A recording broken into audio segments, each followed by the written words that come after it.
And to our loyal listeners who pointed out a mistake, we like to be humble here. Yeah. Yes. There's no hubris from me ever. Never been called arrogant.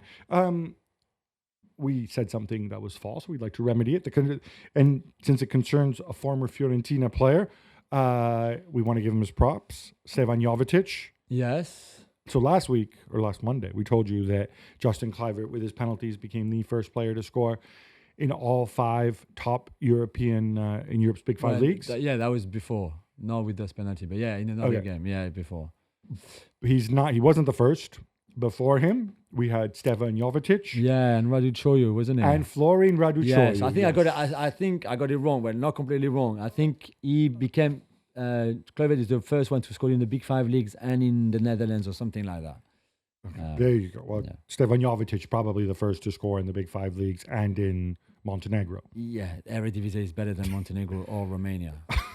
All right, touche. We just wanted to give props. Yeah, no, that's good. Leipzig bounced back from their humiliation at the weekend by winning 3-0 against none other than high-flying Eintracht Frankfurt in the German Cup, Jules. And yes, Omar Marmoush and Hugo Kitika were both up front. So they're not necessarily have to be terrible, but it helps that Openda and Sesko have started scoring again. Yeah, and it was the strongest team possible for Frankfurt. I think they took that competition very seriously. It's just that for once in the last few weeks, Leipzig were good. They were serious. They defended well. They only allowed 1 shot on target. They left the ball to Frankfurt, even at home, and they countered them all the time and were very good for it. And this is more of a counter-attacking team than anything else. And when they're in that kind of form with those two up front, it's much easier. The problem is we just don't know what they're going to do at the weekend. But on Wednesday night, it was very, very convincing from Leipzig and Marco Rose, who still in charge, and this win, I guess, will help him buy a bit more time too. Also, Antonio Nusa in Fuego. Is he the best Norwegian player right this minute? Or is that mean to Erling Haaland and the only living Sorloth? Yeah, maybe. This was way back on Monday, but Atalanta got a big win at Roma to stay within a point of Napoli at the top of the table. And they're the biggest threat to Antonio Conte? Yeah, I think Inter probably still are, but Atalanta are still up there, and we underestimate them at our peril. I hope to be going there on Tuesday to watch them against none other than Real Madrid in the Champions League, in fact. Look, Roma under Ranieri, obviously, he's come in emergency situations. They kept it tight, but the thing with Atalanta, you can keep it tight, but eventually you fall. And it was Atalanta who made most of the game. They broke through with Martin de Roon, deservedly, in the second half. Nicola Zaniolo scoring and celebrating and getting so much crap from the Roma fans. Yeah. Which, again, I think is understandable. To me, it was a bit of an excessive. I'm not saying you have to do the thing, score and not celebrate against your old club. That's a choice you make. But it was a little bit in your face. But that's the kind of guy he is. He's an emotional guy. No long faces in Leicester as new boss Ruud van Nistelrooy. See what I did there? Yeah. Leads them to a 3-1 win over West Ham. Meanwhile, Julien Lopetegui is in trouble, Jules. He's in trouble, although the score doesn't really reflect how the game went because West Ham had so many chances, a much higher expected goals. And yet they conceded 3 goals pretty much on the 3 shot that Leicester had. And Leicester were good and very efficient going forward. But I don't know how West Ham only scored just 1 goal by Fulkrug really late as well. They had so many chances. I think they hit the woodwork 3 times. It was ridiculous. And for Lopetegui, it's another heavy defeat, another bad one, and I think his time is counting. I'll go up on the limb. Yeah, there's all these rumors about that he and maybe Tim Stuyton as well, the sporting director, are going to be gone. Julien Lopetegui is an Uncle George guy, so I have no predisposed to love him. Yeah. But I think on this performance, I think it shows that the team is with him, and I don't think it's something where you need to fire the coach and your director of football at the same time. If you do that, that means you and our organization have failed. If you want to fire Stuyton for other reasons, sure, go for it. But you don't do it all in one go in the middle of the season thinking you're going to save things. So I'm hoping the user heads really look at the facts, look at the situation, and I think Julien, there's enough there to make you believe they can stick around. I guess so, but the results haven't been good enough still. Back to the Club World Cup, Gab. Lyon and Pachuca will both be in the draw on Thursday evening, so in a few hours when we're recording this. Why is that weird? It's weird because, as we told you, they're both owned by the same people, Grupo Pachuca, which is why teams from Costa Rica, Alajuelense, have filed a a grievance with FIFA. Now, apparently, FIFA given them a deadline last week to Grupo Pachuca to find new buyers for one of their two teams, presumably Leon, because it's called Grupo Pachuca, not Grupo Leon. But it hasn't happened, and it is expressly forbidden for two teams with the same ownership. And by the way, this isn't like in one of those sort of Champions League, Salzburg, Leipzig. Yeah, it's a different owners, but we've made these structures. No, these are directly owned by the same people. Yeah. They haven't even bothered to go and put different boards and play pretensies. I don't see how this can be allowed. I expect them. Look, I'm not like I'm an anti-Leon fan. I could care less. They could disappear into outer space for all I care. This mines the credibility, I think, of FIFA and their rules. If you don't want to sell them on the bounce, put them in some kind of blind trust for a certain amount of time. There are ways around this, but you can't just pretend that nobody notices. Sky Sports Germany report that Bayern's Konrad Laimer is a target for Manchester United. Okay. Jules, I liked him before he came to Bayern. I don't think he's a bad player now. He's a utility guy. Yeah. Does this feel a little bit underwhelming? It does. And I guess they might, we said it earlier, they will change, I think, a few things. Maybe not so much in January, but certainly next summer in the transfer window. A lot of players will go, others will arrive. Will he move the needle a lot? Will he bring a lot to this either midfield or even a right back if you wanted to use him there a bit? He can play there. I'm not so sure. When they said that they're going for this versatile Bayern midfielder who can play right back or midfield, I'm like, oh my God, they're going for Joshua Kimmich. Remember I called it? Kimmich still hasn't extended his contract. Exactly, he's out in June. Exactly. No, it's Konrad Laimer. Yeah. They got you with the headline. More Mexico for you, Gab. Liga MX, if you want even, is reportedly getting one of those private equity injections, and some of that money could come from the NFL. So this is the interesting thing. So Apollo is a private equity firm. They're putting together a package of 1.3 billion. This is similar to what we've seen in other European countries, like Spain, I think, most notably. They're not the only one where they put in this money up front for investment and stuff like that, and then they take a share of the revenue going forward. What's interesting here is that along with it, reportedly, also the NFL apparently has a private equity arm, which I didn't know. I guess the owners are all billionaires except for the Green Bay, which doesn't have an owner, and they all have a lot of money. And they said, "Hey, you want to kick in a couple million? Yeah, sure, why there not?" you go. But they're going to bring, obviously, NFL. What they bring to the table isn't just. I'm sure they're not putting a lot of money in, but they know a lot about marketing, how to run a business, and so on. I think they actually have a lot of familiarity with Mexico as a country because the NFL, not like football, obviously, but it is quite popular there. It's on their doorstep. I think this is a really interesting move if it comes to pass and if the clubs end up voting on it. Villarreal are out, OUT out of the Copa del Rey, losing 1-0 to little teeny tiny Pontevedra. Jules, no Alex Baena, no party. And the reason I bring him up, it's just an excuse to talk about him. Alongside Rafinha, he's arguably the player of the season in La Liga thus far. I think he already has 10 assists or something stupid like that. I think he deserves more recognition. Yeah, the guy's really good on a team good. that's 6th, 7th in the table. Yeah, on the momentum that he had from the Olympics, where he was outstanding from start to finish with Spain winning the gold medal.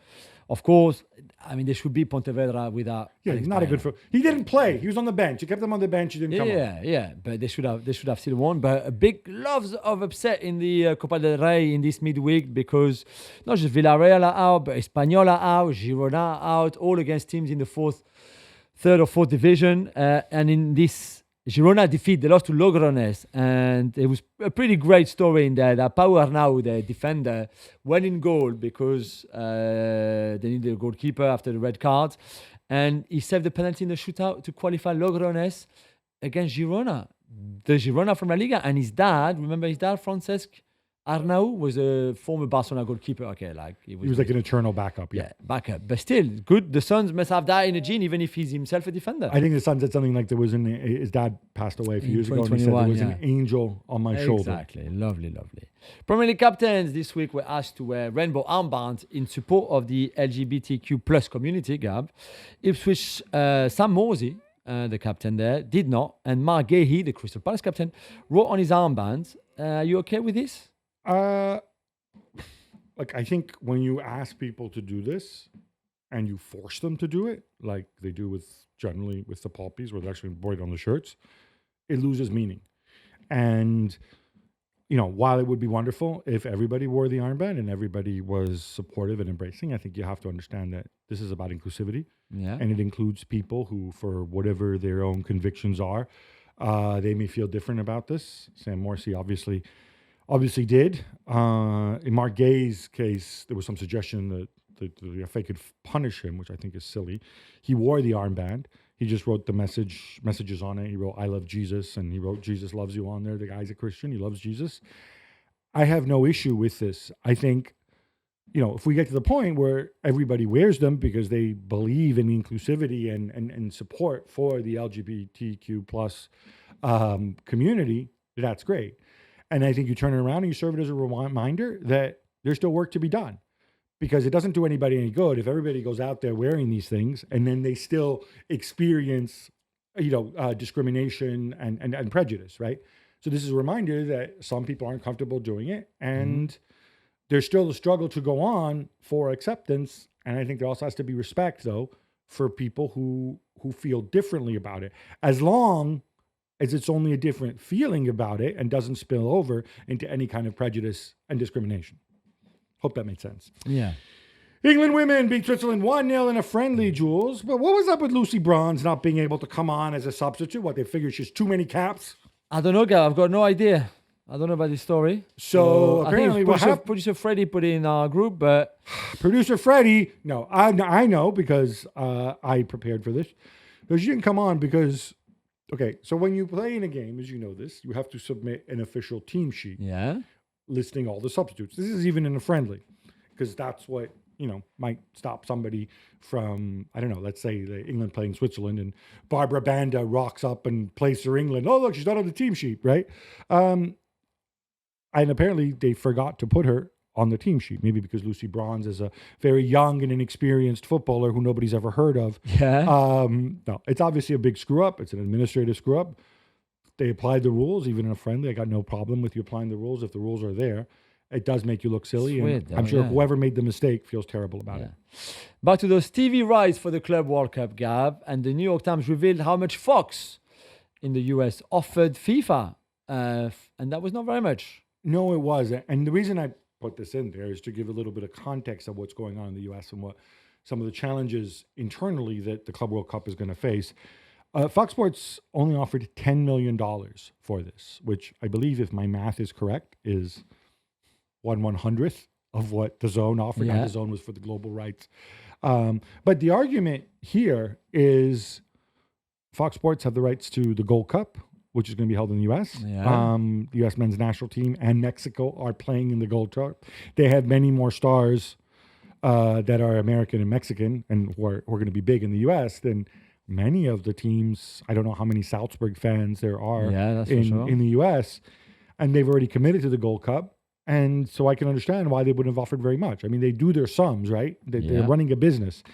The other thing that's interesting, and I haven't heard any more about this, is when Fox Sports bought the 2026, the FIFA rights to the 2026 cycle, they didn't just get the Men's World Cup. Obviously, you get the Women's World Cup, and you also get all the minor competitions, U17, U20 World Cup, but also the Confederations Cup, which people can, laugh at, the Confederations Cup, but it's still a tournament, which this time around would have involved, help me out here, Spain, Italy, Argentina, the US, Mexico, Brazil, possibly. I'm cycling back one Copa, but it would have involved a lot of important countries, and still had value. That they paid for that, and that's gone. So presumably they would be due some sort of compensation as well. And I think it just goes to show how complicated this issue is for FIFA. Jules, it's that time of year when FIFPro members vote for their world award. Oh, yes.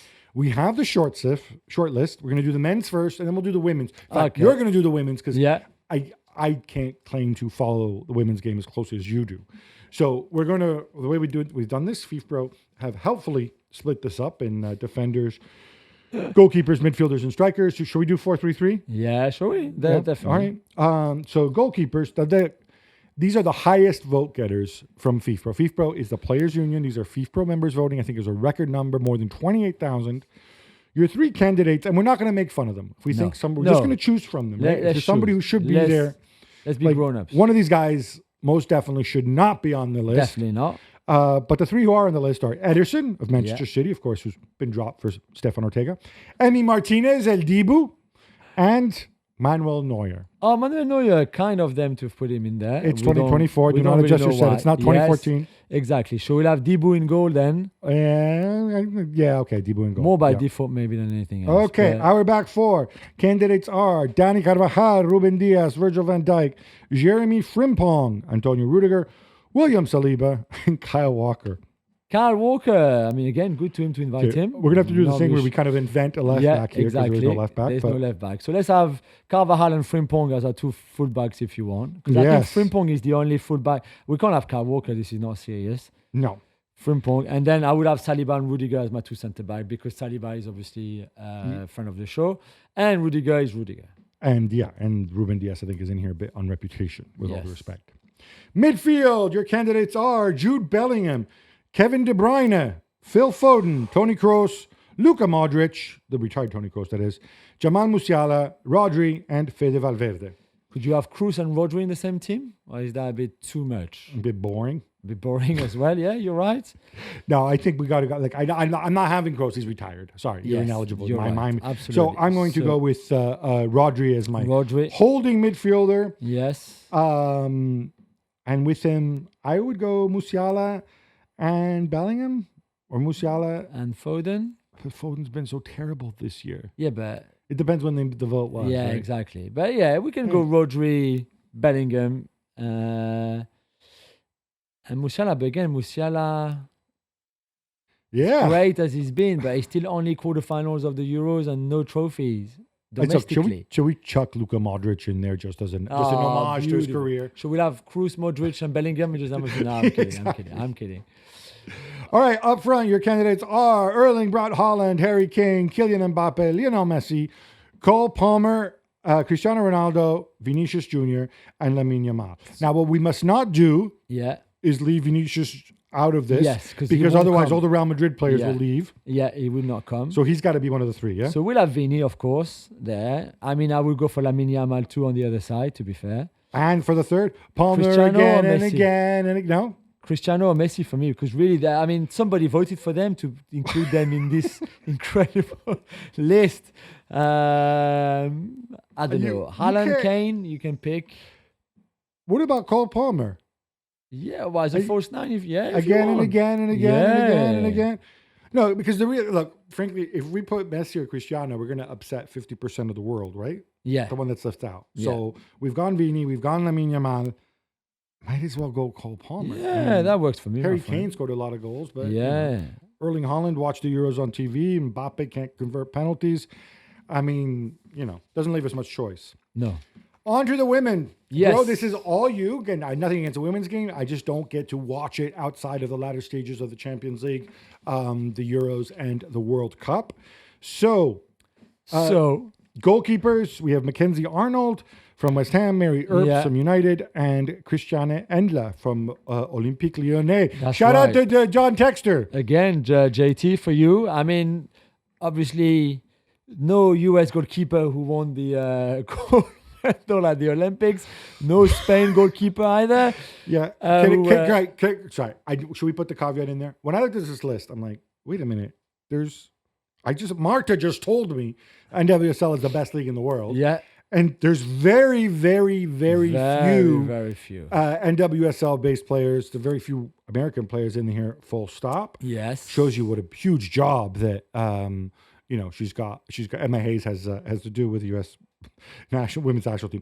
I think the answer is that of the FIFPro women members who voted on this, most of them just don't watch NWSL or are not NWSL member. I'm guessing. Maybe they don't have or they don't care, or they don't care. Watch the Olympics. So let's go for Christiane Endler anyway, because it's a great story and she's been very good for Lyon anyway. That's another win for John Texter, by the way. Yeah, JT, just for you. In the back four, we have Salma Basha, Ona Batil, Millie Bright, Lucy Bronze, Lucy Bronze, who comes up about whatever. Olga Carmona, Jess Carter, Naomi Girma, Girma, yeah. And Alex Greenwood. So for me, Naomi Girma is the best defender in the world, so she deserves to be there. But she's the rare NWSL representative. As well, yeah. We can have Jess Carter next to her, because I think she deserves it too. Okay. And then the two fullbacks, that's where it's really interesting. Not Salma Basha, as much as I would love her to be there and John Textor somehow to be involved. But between Una, Olga Carmona, and Lucy Bronze, there's plenty to choose there from, even more than Greenwood. So maybe we can go, not to just go too Spanish, Lucy Bronze and Olga, I think, can be perfect. Lucy Bronze, who's not good enough, of course, to be able to name on the team sheet for a friendly. Anyway, sorry. Midfield, Aitana Bonmati, the Ballon d'Or winner. Yes. Dabinia, Ingrid Engen, Lindsay Horan, Alexia Putellas, Ella Toon, and Kira Walsh. I think this one is somebody in here on reputation, maybe? No, I mean, it's pretty straightforward. I think we'll have Kira Walsh, Aitana, obviously, and Lindsay Horan, who all three of them have been outstanding in everything they won or what they played or the way they played with their countries or with their teams. Lindsay Horan, another Team Texter representative. Yes, loving it. Go on, JT. Up front, we have Atenea from Real Madrid, Barbara Banda, shout out to Zambia, Linda Caicedo, Tabitha Chawinga, Lauren James, Marta, Salma Pariuelo, and Alessia Russo. I know who I'm voting for. The only person on this list who supported Italy in the Euro final against 2020 Euro final. Yeah, on merit then. You put her in your team on merit, yeah? You know what? I guarantee you 1,000,000% she is not the only person on this list who supported Italy you don't in know 2020. that. But Barbara Banda was obviously named as the NWSL player of the season, so I think she deserves to be there after what was a stellar year and a title at the end of it. If we are romantic, we can go for Marta, although Marta doesn't deserve to be in this team. Let's not be romantic. Let's be realistic. Okay, so in that case, Tabitha Chawinga, who's incredible with PSG and has hit the ground running pretty much straight away with Lyon, deserves to be there for me, certainly for me. And then we need a third one, a Salma, for example, I think, again, with Barcelona and Spain. More than Lauren James or Linda Caicedo or Atenea deserves to be there. There you go. The official Gab and Juls, mostly Jules in this case, FIFPro Women's World 11 is Christiane Endler from Olympique Lyonnais, Olga Carmona from Real Madrid, Naomi Girma, there, I need to learn this, from the San Diego Wave in NWSL, Jess Carter from Chelsea and now Gotham City, I believe, or Gotham FC. And on the left, Ona, of course, from Barcelona. Midfield, Kira Walsh, Lindsay Horan, Kira Walsh from Barcelona, Lindsay Horan from Lyon, and Aitana, of course, from Barcelona. Up front, we have Tabitha Chawinga from Olympique Lyonnais, Barbara Banda from the NWSL champion Orlando Pride and Zambia, and the third one, Salma Pariuelo from Barcelona, Spain. Interesting. 2 out of 3 of the frontline African players. Yeah, that's right. There we go. We have a lot of Team Texter in there, so well done. I think Team Texter. I think he's got what? He's got like 4 players in here? I mean, he sold that team, so it's not really his anymore. But come on, he discovered these players. True, that's very true. On Twitter. Yeah, on Twitter. EFAB has approved further trial for the football video support, the FVS system. Gab, you like this, don't you? I do like this. For those who don't know, if you're a fan of one of the big leagues, you will probably never see this because they're very clear in saying this is not a replacement for VAR. This is basically VAR for those leagues and competitions who want it. Yeah, it's VAR light. It's FVS stands for Football Video Support because they're always imaginative at IFAB. And basically, if the game is if the game is being filmed, which is at all levels, further down, they may only have 4 or 5 cameras on it. It's based on a challenge system. There is no VAR. It's a case of each team, they get 1 challenge per half. They can challenge a decision if they think it was incorrect. I think the parameters for challenging are similar to what they are for VAR in the sense that you can't challenge like a yellow card or something like that.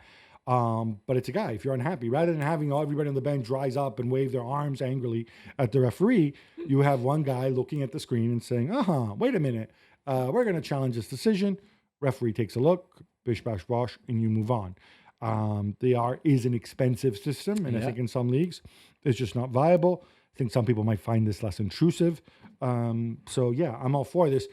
Being clear on this, in some of these decisions, like offside, as Pierluigi Collina from IFAB explained, this isn't going to be much help unless it's a very, very obvious one, blown call offside. But I think in other decisions, it can help. And again, I know VAR is not for everybody. Video support's not for everybody. But if you want it, this is a system that they're allowing, and they're going to do further trials. They did it at the Under-17 and Under-20 Women's World Cup. And hopefully we'll see more of it.